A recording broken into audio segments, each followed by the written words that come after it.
अवाजी समातुन ताई radio voice of Sindh London. लहरन लेखो नाह जित कपर कुन कारा, आछारा अमीक जा अचन उभारा, उथी असारा वीर विणदे वेसरा। भलारे भिटदणी जे भलारे बैत सां मुझी आवाज़ मुसाफ़िर radio voice of Sindh London ता थिए दुनिया जी कुंड कुड़छ ताईं।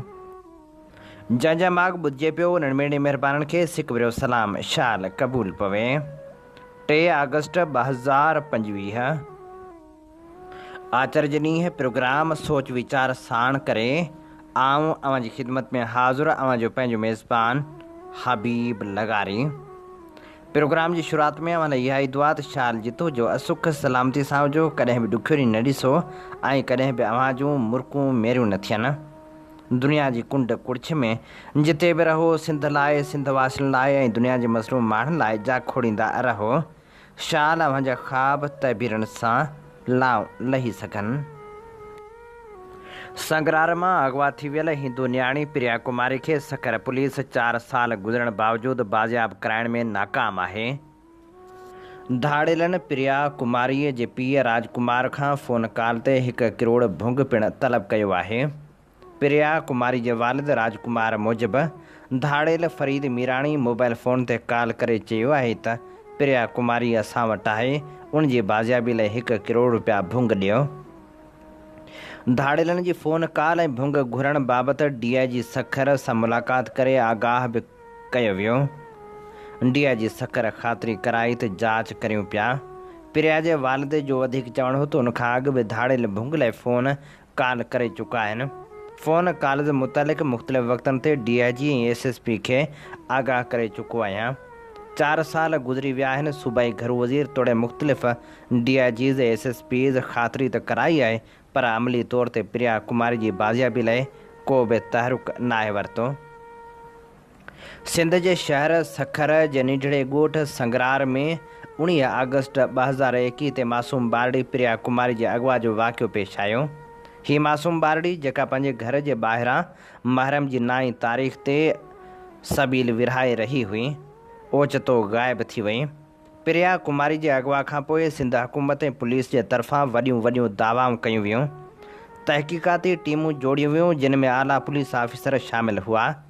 सखर जी पुलिस इंतिज़ामिया जिन में DIG जावेद जसकाणी ऐं SSP संघार मलिक शामिल हुआ, बार बार यकीन ॾियारियो त प्रिया खे जल्द बाज़ियाब करायो वेंदो, पर उन्हनि वाइदनि जा नतीजा अॼु ताईं नाहिनि निकिता। हिक मौक़े ते सिंध जे घर वज़ीर ज़िया लंजार दावा कई त प्रिया पंजाब जे चोलिस्तान वारे इलाइक़े में आहे ऐं खेसि जल्द बाज़ियाब करायो वेंदो, पर का बि अॻु भराई न थी।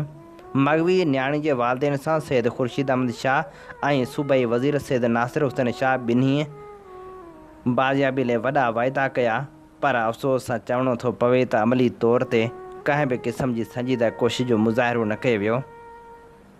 सिंध में अक़लियतनि ख़ासि तौर ते हिंदू बिरादरी जे तहफ़ुज़ जो मामिलो अॻे ई तकरारी रहियो आहे। प्रिया कुमारीअ जे अगवा जो वाक़ियो न रुॻो हिकु इनफ़रादी सान्यो आहे, पर उहो सिंध में अक़लियतनि जी बदहाली ऐं अदम तहफ़ुज़ जो अक्स पिणु आहे। 2021 में प्रिया जी गुमशुदगी खां पोइ सखर, ख़ैरपुर, घोटकी, कंदकोट, कशमोर ऐं ॿियनि ज़िलनि में ॿारनि जे अगवा जा वाक़िया रिपोर्ट थिया। उहे वाज़िह कनि था त सिंध में ॿारनि जे तहफ़ुज़ लाइ हुकूमती निज़ाम केतिरो नाकाम आहे। प्रिया जे वाक़िए खां पोइ सखर समेत सॼी सिंध में एहतिजाज मुज़ाहिरा कया विया। सिविल सोसाइटी ऐं प्रिया जे वालदेन पारां बार बार शफ़ाफ़ तहक़ीक़ात ऐं प्रिया जी बाज़ियाबी लाइ टाइम लाइन जो मुतालबो कयो वियो, पर सिंध जे घर वज़ीर पारां सिर्फ़ ज़ुबानी वाइदनि खां सवाइ कुझु बि न ॾिनो वियो। GIT पारां बि का ख़ासि अॻु भराई न थी सघी। प्रिया कुमारीअ जो वाक़ियो सिर्फ़ु हिकु ख़ानदान जी तकलीफ़ न आहे, पर उहो सिंध जे समाजी ऐं सियासी निज़ाम जी नाकामी जो अक्स आहे। हुकूमत जी नाअहली, पुलिस जी अदम दिलचस्पी ऐं सियासी अॻुवाननि जे ख़ाली वाइदनि न रुॻो प्रिया जे ख़ानदान खे मायूस कयो आहे, पर सॼी सिंध जे अवाम में बेएतमादी खे वधायो आहे।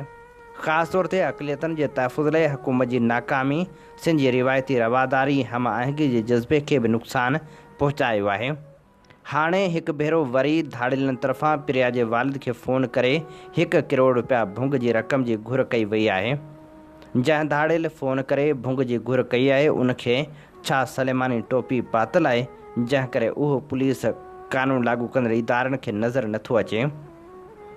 आख़िर उन्हनि समात ऐं बसारत खां महरूम इदारनि जे नाहिल नफ़री खे आवाम जे टैक्सनि जे नाणे ते चटी बणाए छो पालिजे।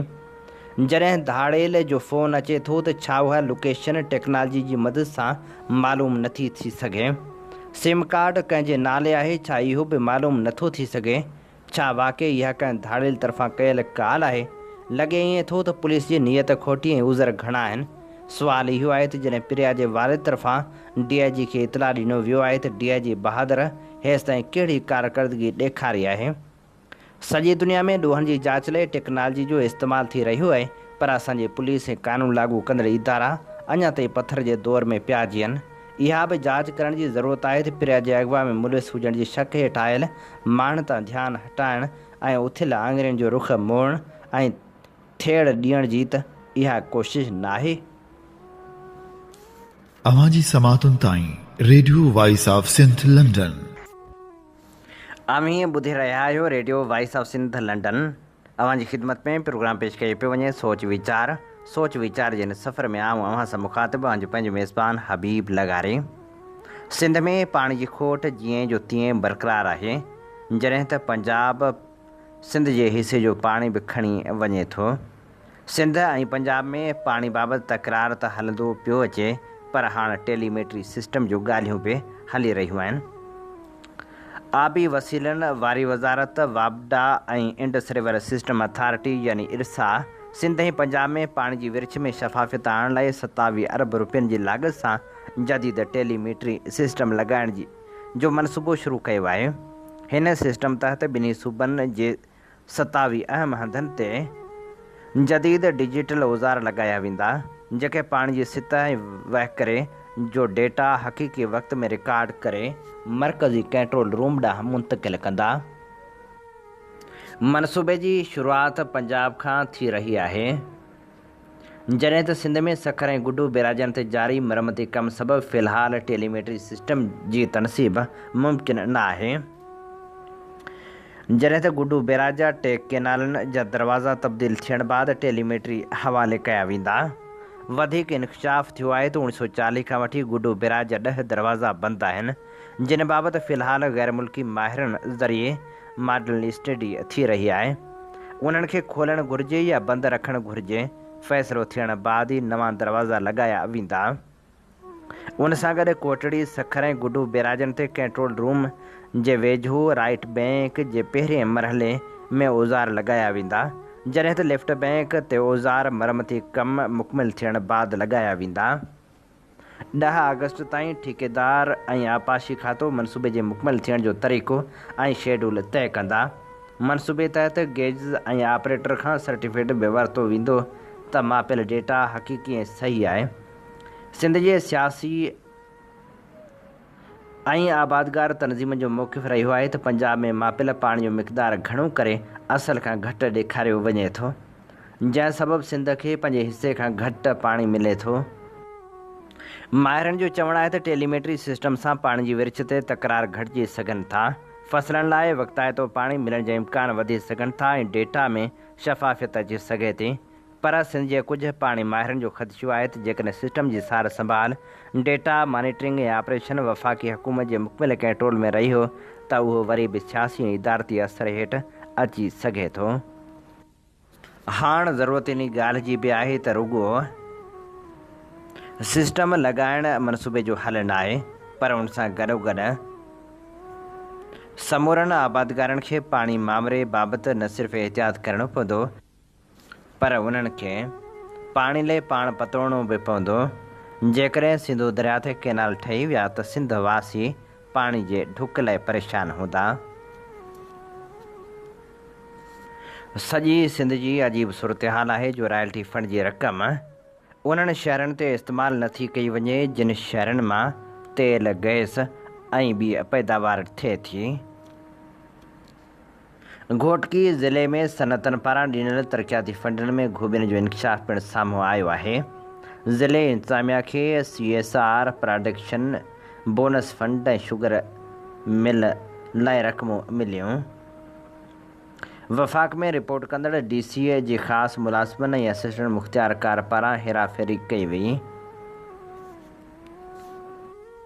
हीअ त हिकु घोटकीअ ज़िले जे सनतनि में थियल हेराफेरी जी कहाणी आहे, पर हर ज़िले जी कहाणी साॻी रही आहे। रॉयल्टी फंड सदाईं सियासतदाननि हड़प कया आहिनि ऐं शहरनि जे भाॻनि में साॻी सुञ ईंदी रही आहे। तरक़ियाती कम त कॾहिं बि नाहे न थी सघंदा, पर जॾहिं कुदरती आफ़तूं ईंदियूं आहिनि उते बि उहो फंड इस्तेमालु थी नाहे सघंदो। मुख़्तलिफ़ वक़्तनि ते फंड हड़प थियण जूं शिकायतूं त अचनि थियूं, पर किथां बि को खड़तेल नथो निकिरे ऐं किथे बि का कार्रवाई नथी थिए। जेकॾहिं फंडनि जी शफ़ाफ़ तरीक़े सां जांच थिए ऐं हिसाब किताब कयो वञे त घणो कुझु बहितर थी सघे थो। जिते 25% फंड बि इस्तेमालु नथा थियनि, उते 50% ताईं फंड ज़रूरु इस्तेमालु थी सघनि था। अवां जी समातुनि ताईं radio voice of Sindh London. हीअं ॿुधी रहिया आहियो radio voice of Sindh London. अवां जी ख़िदमत में प्रोग्राम पेश कयो पियो वञे सोच वीचार जे हिन सफ़र में आऊं अवां सां मुख़ातिब अवां जो पंहिंजो मेज़बान हबीब लगारी। सचाई जे हिन सफ़र में असां केतिरो सफ़र करे सघिया आहियूं ऐं केतिरा सफल थी सघिया आहियूं, इहो फ़ैसिलो त अवां ॿुधण खे ई करिणो आहे।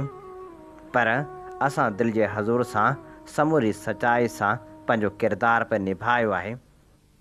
सचाई जे हिन सफ़र में थकिजी पियल पेर किथे पिथूं ज़रूरु थिया हूंदा, पर पोइ इन करे बि नाहिनि हटिया जो हीअ सचाई जो सफ़र आहे ऐं हीअ सिंध लाइ थींदड़ उहो सफ़र आहे जंहिंमें हक़नि जी ॻाल्हि थिए थी, जंहिंमें तारीख़ जा वर्क वराइजनि था।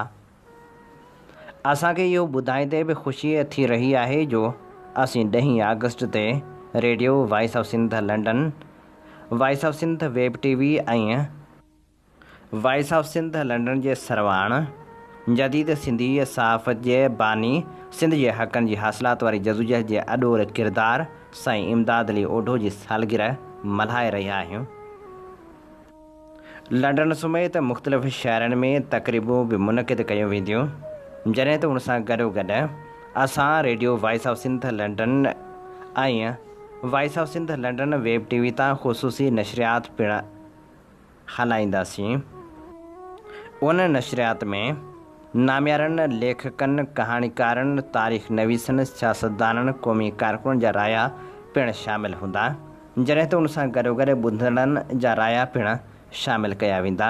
जेकॾहिं अव्हीं बि चाहियो था त अव्हांजो मवाद बि उन्हनि ख़ुसूसी प्रोग्रामनि जी ज़ीनत बणिजे, त पोइ हींअर ई अव्हीं पंहिंजो मवाद उहो लिख जे सूरत में हुजे, ऑडियो जी सूरत में या वरी वीडियो जी सूरत में असांखे ज़रूरु ॾियारे मोकिलियो, त जीअं असीं बहितर खां बहितर नमूने उनखे कवरेज ॾेई सघूं ऐं पंहिंजे प्रोग्रामनि जी ज़ीनत बढ़ाए सघूं।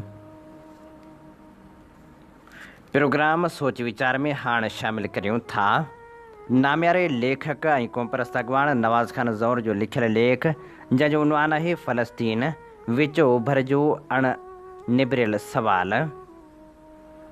उहा तहरीक जेका पाण खे ऊचनि टकरनि वांगुरु अटल ऐं अस्तर सम्झंदी हुई ऐं जंहिंजो अज़म सां भरियल ऐं पुरजोश नारो हूंदो हो, ओ पहाड़ तोखे को बि वाव लोॾे नथो सघे।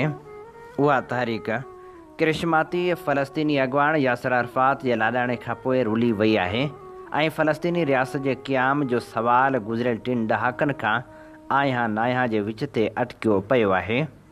भाग रुगो फ़र्दनि जा न थींदा आहिनि, तहरीकनि जा बि थींदा आहिनि। दानिशमंद ऐं दूर अंदेश क़यादत, मज़बूत पार्टी, सालह ऐं क़ुर्बानी ॾींदड़ कारकुन, बाहिमत अवाम, कमज़ोर दुश्मन ऐं साज़गार हालतूं कंहिं तहरीक जो भाग थींदियूं आहिनि। अलबत्त ईअं विरले ई थियो आहे जो कंहिं अॻवान खे अहिड़ी तहरीक मिली हुजे जंहिंमें अहिड़ा सभु अनसर हिक वक़्त ते मौजूदु हुजनि। इन हूंदे बि उन्हनि अॻवाननि खे ख़ुशनसीब चई सघिजे थो जेके पंहिंजनि जदोजहदनि जा नतीजा आज़ादी ऐं इनकलाब जी हयाती में पसे सघिया। उन हिसाब सां फ़लस्तीनी बदनसीब चई सघजनि था जो हिकु डिघी पुरशोर वेढ़ांद करण ऐं मुनी सदी गुज़रण जे बावजूदि महमूद दरवेश जे लफ़्ज़नि मूजिबि दुनिया जे नक्शे ते संदन वतन जो नालो अञा घणो दूर आहे। आज़ादी जो उहो ख़्वाबु जेको महमूद दरवेश, एडवर्ड डब्ल्यू सईद, फदवा तोकान ऐं रफ़ी जी शाइरी में ॾीअड़ा ॾीअड़ा थी बरंदो रहे थो, अञा ताईं तेज़ तुंद तूफ़ाननि जे मुंहं में आहे। अरब इसराइल छिकताण में हिकु अहम फ़ैसिलाइतो मरहलो 1967 वारी जंग आहे, जंहिंमें मिस्र, शाम ऐं उर्दन गॾु हुआ। 5 ॾींहंनि ताईं हलंदड़ हिन जंग में इसराइल टिन्ही अरब मुल्कनि खे पुठिते धिके वधीक इलाइक़नि ते क़ाबिज़ थी वियो। उहो यरूशलम समेत, उर्दन जो ओलहंदो किनारो, शाम जो गोलान पहाड़ियूं ऐं मिस्र जी ग़िज़ा पट्टी ऐं सहरा सीना सूधो अटकल 70,000 चौरस किलोमीटरनि ते पखिड़ियल नओं इलाइक़ो इसराइल वालार हेठि आयो। 1968 वारी जंग खां पोइ वरी हिकु भेरो ॿीहर लॻभॻि 20 लख फ़लस्तीनियुनि खे पंहिंजा अबाणा पड छॾे शाम, उर्दन ऐं लिबनान में पनाहगीर बणिजणो पियो। फ़लस्तीनी दुनिया जी उहा वाहिद क़ौम आहे जंहिं पंहिंजी धरती तां एॾे वॾे पैमाने ते लॾ पलाण कई आहे। 2019 में गॾियल क़ौमनि जे पनाहगीरनि वारे इदारे वटि 56 लख फ़लस्तीनी पनाहगीर दाख़िल थिया हुआ। जॾहिं 1947 में पहिरियों भेरो फ़लस्तीनी बेघर बणिया, तॾहिं गॾियल क़ौमनि संदन घर वापसी वारे हक़ जी हिमायत में 11 डिसंबर 1948 ते ठहराव मंज़ूर कयो।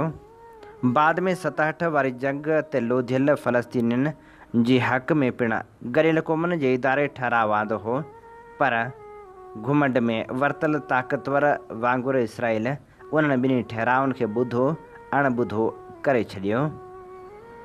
हितां खां ई फ़लस्तीन जे क़ौमी तहरीक जो नओं दौरु शुरू थिए थो। काहिरा में इंजीनियरी जी तालीम पूरी करण बैदि यासिर अरफ़ात वञी कुवैत जा वण वसाया। 3 ॾींहंनि में कुवैत अंदरि ताज़ो तेल जी दरियाफ़्त थी हुई ऐं उहो फ़लस्तीनी इंजीनियरनि, डॉक्टरनि, वापारियुनि, पुरोहितनि ऐं कमियुनि कासिबनि लाइ पुरकशिश गढ़ थी पियो हो। उते ई 1957 में यासिर अरफ़ात, ख़ालिद यशरूती, सलाह खल्फ़ ऐं ख़लीलुल वज़ीर गॾिजी फ़लस्तीनियन नेशनल लिबरेशन मूवमेंट जो बुनियादु विधो, जंहिंजो मख़फ़िफ़ अॻियां खां पढ़ण सां हतफ़, जंहिंजी माना मौत आहे, ऐं पोएं पासे खां पढ़ण सां फ़तह थिए थो। अलबत्ता फ़लस्तीनी तहरीक में वॾो उभार तॾहिं आयो जॾहिं फ़लस्तीनी आज़ादी वारी तनज़ीम PLO जी क़यादत 1969 में यासिर अरफ़ात जे हथनि में आई। PLO जी अॻुवाणी यासिर अरफ़ात लाइ पैसनि, सिफ़ारती लाॻापनि ऐं सियासी सघ जा नवां दरवाज़ा खोलिया। आलमी सियासी उफ़क़ ते सर्द जंग जा पाछामा हुआ। महकूम क़ौमनि जी सियासी निमेदनि लाइ दोस्तनि ऐं दुश्मननि जी चूंड जा दर खुलियल हुआ। अरब दुनिया पेट्रो डॉलर मैशे जी सघ सां शर्मसार हुई। अमरीकी ब्लाक सां सलाड़ियल, जिन जे बावजूदि यूरोप कंहिं हद ताईं सियासी मुतदल मिज़ाजी जे छांवरे हेठि हो। अफ्रीकी अरबनि ताज़ियूं आज़ादियूं माणियूं हुयूं। ग़ुलाम दुनिया में गोरिला वेड़ जो रोमांस उरूज ते हो। औरत, रोमानियत पसंदी ऐं क़ौमपरस्ती जा जलवा जमाल अब्दुल नासिर जे मिस्र खां वठी अहमद बिन बिला ऐं हवारी जे अलजाइर ताईं पखड़िया पिया हुआ। सऊदी अरबिया खां ट्यूनिस ताईं समूरी अरब दुनिया घटि में घटि ॻाल्हियुनि, नारनि ऐं मुतालबनि जी हद तोड़े फ़लस्तीनियुनि जी हिमायत में मुतहरिक हुई। अहिड़े वायुमंडल में फ़लस्तीनियुनि लाइ वेड़ ज़िंदा रहण ऐं वतन वापसि मोटण जो यकीनी वसीलो हुई, पर उन्ही गोरिला वेड़ फ़लस्तीन लाइ आज़ादी न आंदी। फ़लस्तीन लिबरेशन आर्मी PLO जी विढ़ाक फ़ौजी तनज़ीम हुई, जंहिं वटि 30,000 खां वधीक तरबियत याफ़्ता गोरिला हुआ, जेके वक़्त बेवक़्त उर्दन, शाम ऐं लिबनान जे सरहदनि वटां लंघी इसराइल अंदरि वञी हमला कया हुआ। रुॻो सुके ताईं न, पर भोंज समंड जे पाणी तां ॿेड़ियुनि वसीले बि हमला कया विया हुआ। 12 मार्च 1978 ते कारामा जे जेलनि में सिधी वेढ़ वक़्तु इसराइली फ़ौज खे संदन हथां जेका जुज़वी शिकस्त खाई पुठिते हटणो पियो तंहिं फ़लस्तीनी गुरिलनि जी नामाचारी में वॾी वाध आंदी। म्यूनिख में ओलंपिक जे मौक़े ते इसराइली रांदीगरनि जे क़त्ल, मुख़्तलिफ़ यूरोपी मुल्कनि में इसराइली सिफ़ारतकारनि ते हमलनि, जहाज़नि जे अॻुवाउनि वारनि दहशतगर्दी जे वाक़िअनि खेनि वॾी मशहूरी ॾिनी आहे। अलबत्ता अकेले इसराइल सां ई न, फ़लस्तीनी वेढ़ाकनि खे शाम, उर्दन ऐं लिबनान जे फ़ौजनि सां पिणु वक़्तु सिर सख़्तु मुहाॾा अटकाइणा पिया। हैरत अंगेज़ ॻाल्हि इहा पिणु आहे त फ़लस्तीन जो पहिरियों गुरिल्लो इसराइल जे हथां न मुओ। फ़तह जो पहिरियों शहीद अहमद मूसा जनवरी 1965 में अर्दने फ़ौजनि जी फायरिंग में उन वक़्तु शहीद थियो जॾहिं वेढ़ाकनि जी शुरूआती टोली इसराइल ते हमिलो करे मोटी रही हुई। अहिड़े नमूने अरब हुकूमतूं फ़लस्तीनियुनि ते हमेशह महिरबान न रहियूं आहिनि, पंहिंजनि दाख़िली मामलनि ऐं हिक ॿिए सां टकराव में पिणु उलझंदियूं रहियूं आहिनि। हीअ असीं अव्हांजे समातनि जी नज़र करे रहिया हुआसीं। नामियारे क़ौमपरस्त अॻवान नवाज़ खान ज़ौर जे लेख जो पहिरियों हिसो। अवांजी समातुनि ताईं radio voice of Sindh London. Sindh public service commission वसीले मेरठ जी थींदड़ लताड़ वॾो अलमियो आहे। सिंध पब्लिक सर्विस कमीशन खे जदीद बणाइण जी ज़रूरत वारे मामले ते मुस्लिम मीराणी लिखे थो। सिंध पब्लिक सर्विस कमीशन जो बुनियादी मक़सदु आहे त अहलियत, मेरिट ऐं शफ़ाफ़ियत जे बुनियादनि ते सरकारी नौकरियुनि लाइ उमेदवार चूंडिया वञनि। पर अफ़सोस अॼु उहो इदारो पाण हिकु सवाल बणिजी चुको आहे जिते मुक़ाबले जा इम्तिहान कंहिं हद ताईं अदालतनि जी मुदाख़लत खां पोइ बहितरी आई आहे, पर अञा ताईं इंटरव्यू जो अमल गैर शफ़ाफ़, गैर मुनज़म ऐं तनक़ीद जी ज़द में आहे। न इंटरव्यू मार्किंग जो रिकॉर्ड आहे, न सवालनि जी वज़ाहत, न एतिराज़ जो फोरम ऐं न ई फ़ैसिले जो को जवाज़ मौजूदु आहे। उमेदवारनि जी ज़िंदगीअ, संदन ख़ानदान जे मुस्तक़बिल ऐं तालीम ते ॿधल सालनि जी महिनत खे बिना कंहिं ज़िम्मेवारी जे रद्द करण वारो ही तर्ज़ अमल सिर्फ़ु नाइंसाफ़ी न पर हिकु समाजी ॾोह पिणु आहे। ताज़ो थियल असिस्टेंट सब इंस्पेक्टर ऐं ॿियनि नौकरियुनि जे इंटरव्यूज़ खां पोइ सिंध जे केतिरनि ई शहरनि में शागिर्दनि ऐं उमेदवारनि पारां एहतिजाजी मुज़ाहिरा जारी आहिनि। उन्हनि मुज़ाहिरनि में साफ़ लफ़्ज़नि में मुतालबो कयो पियो वञे त इंटरव्यू जी वीडियो लाइव नशर कयूं वञनि, नतीजनि जी तफ़सीली वज़ाहत ॾिनी वञे, सवालनि जे दस्तावेज़नि खे आम कयो वञे ऐं हर उमेदवार खे पंहिंजी कारकर्दगी बाबति हक़ फ़राहम कयो वञे। उन्हनि नौजवाननि जो उहो एहतिजाज मेरिट जी बहाली, इदारनि जो एहतिसाब ऐं सचाई ते ॿधल निज़ाम जी घुरिज आहे। जेकॾहिं सिंध पब्लिक सर्विस कमीशन जी सूरतहाल खे ॿियनि सूबनि सां भेटियो वञे त फ़र्क़ु साफ़ ज़ाहिर आहे। पंजाब पब्लिक सर्विस कमीशन जी वेबसाइट ते उमेदवारनि खे नतीजनि, मार्कनि जी तफ़सील, एतिराज़ जा रस्ता ऐं इंटरव्यू जे बारे में ॼाण मौजूदु आहे। अहिड़ी तरह Khyber Pakhtunkhwa public service commission बि जदीद निज़ाम ते हली रही आहे जिते इंटरव्यू शेड्यूल, पैनल जी तफ़सील ऐं एतिराज़ जे फारम खे ऑनलाइन पोर्टल ते दस्तियाब कयो वियो आहे। वफ़ाक़ी सतह ते फेडरल पब्लिक सर्विस कमीशन बि सभिनी अमलनि जी शफ़ाफ़ियत, जवाबदेही ऐं डिजिटल रसाइल हिकु मिसाल आहे। हर उमेदवार खे पंहिंजे इंटरव्यू, असेसमेंट, एतिराज़ जी राय ऐं टाइमिंग जो मुकमिल हक़ हासिलु आहे। उहे इदारा शफ़ाफ़ियत जी अलामत बणिजी चुका आहिनि जिते इंसाफ़ जी न सिर्फ़ु उमेद पर अमल बि मौजूदु आहे। हाणे सिंध जे लाइ बि उहो वक़्तु अची वियो आहे त पब्लिक सर्विस कमीशन खे सिर्फ़ु नौकरी विरहाईंदड़ दुकान न पर हक़दारनि जी उमेद बणाए वञे। उन लाइ कुझु अहम क़दम फ़ौरी तौर ते खंया वञनि। सभ खां पहिरियां इंटरव्यू जी वीडियो रिकॉर्डिंग जो निज़ाम लागू कयो वञे ऐं ज़रूरी मौक़नि ते लाइव स्ट्रीमिंग बि मुहैया कई वञे। उन सां गॾु उमेदवारनि खे इंटरव्यू मार्कनि जी तफ़सील, पैनल जे रायनि ऐं सुवालनि जी नोयत बाबति मुकमल ॼाण मुहैया कई वञे। साॻिए वक़्तु चेयरमैन ऐं मेंबरनि जी मुक़ररी मुकमिल तौर ते गैर सियासी कारकर्दगी ते ॿधल ऐं मेरिट जे उसूलनि मुताबिक़ कई वञे। इंटरव्यू जे नतीजनि ऐं फ़ैसिलनि बाबति एतिराज़ दाख़िल करण लाइ ऑनलाइन फार्म फराहम कयो वञे। गॾोगॾु सॼे भर्ती जे अमल लाइ डिजिटल ट्रैकिंग सिस्टम मुतारिफ़ करायो वञे जिते उमेदवार हर मरहले खे ॾिसी सघनि। उहे क़दम न फ़क़्ति एतमाद जी बहाली लाइ अहम आहिनि पर सिंध जे हज़ारे नौजवाननि जी तालीमी महिनत खे इंसाफ़ फराहम करण लाइ बि ज़रूरी आहिनि। जेकॾहिं असां अॼु ख़ामोश रहियासीं त सुभाणे नौजवाननि जी मायूसी, बदगुमानी ऐं बेयकीनी हिकु वॾो समाजी बुहरान बणिजी सघे थी।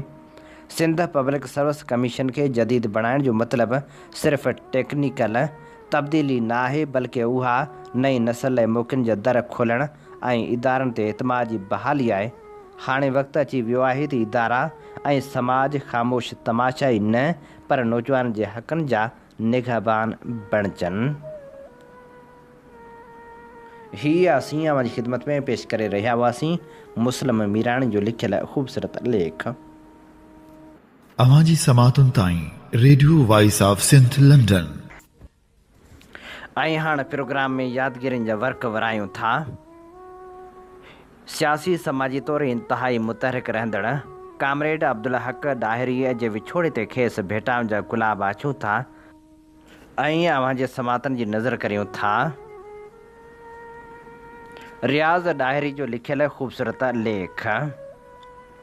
जीअण जो हुनर सिखिजे त अहिड़नि माण्हुनि खां सिखिजे जिन हमेशह इंसानी क़दरनि जो मान रखियो। पंहिंजे नज़रिए पंहिंजे असूलनि जा अहिड़ा पाबंद जो दुनिया जी का बि लालच या लोभ या तकलीफ़ या आज़माइश खेनि पंहिंजे मक़सद तां हटाए न सघी।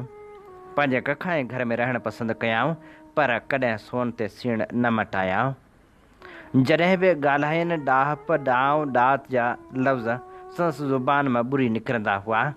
सियासी तौरु धरती ऐं धरती वासियुनि लाइ अलाए केतिरा जबल जाॻियाई। सचो ऐं खरो अहिड़ो जो कंहिं मां न मुड़ंदो हो। 1987 में मोरो रेलवे फाटक ते रेल ऐं बस जे टकर जी हिकु दर्दनाक हादसे में केतिरा ई मुसाफ़िर अजल जो शिकार थिया। उन बदनसीब बस में ही बि शामिल हो ऐं शदीद ज़ख़्मियुनि में हो। टंगनि सुमेत जिस्म जे केतिरनि ई हॾनि में लोही राडूं लॻल हुयसि। कराची जे अस्पताल में हादसे जे ज़ख़्मियुनि खां अॻूणो वज़ीर अज़म ग़ुलाम मुस्तफ़ा जतोई इलाइक़े जो हुजण करे मिज़ाज पुरसी करणु आयो। ॿियनि ज़ख़्मियुनि जा कामरेड खे फ़रूट कुझु नक़द पैसा बि पेश कया। जतोई खे साफ़िन आम माण्हुनि जे साम्हूं चयाईं, तव्हांजी महिरबानी जतोई साहिबु, तव्हांजो ॾिनल फ़रूट क़बूल आहे, बाक़ी पैसा न खपनि। महिरबानी करे पंहिंजनि हारियुनि सां ज़ुल्म न कयो, उन्हनि खे पंहिंजा जाइज़ हक़ अदा कयो। ही पैसा का मक़रूज़ हारी जे खाते में जमा करे छॾिजो। संस उन अरडाई ऐं सच खोरीअ ते जतोई साहिबु ख़ामोश उतां हली वियो। हादसे सबबि केतिरा ई साल बिस्तर ते रहियो पर वरी साॻे जज़्बे ऐं विलविले सां सियासी तौरु हफ़्तनि जा हफ़्ता घर खां ॿाहिरि क़ौमी कमनि में मशग़ूल थी वियो।